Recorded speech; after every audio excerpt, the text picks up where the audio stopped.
শেষ তারিখ ছিল।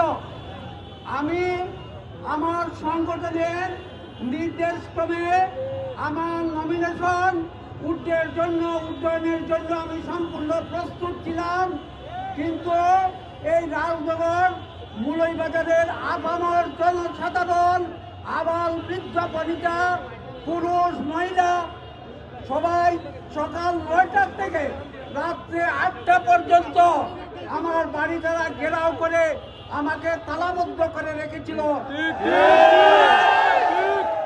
আমি আমার নমিনেশন উইথড্র করতে পারি নাই।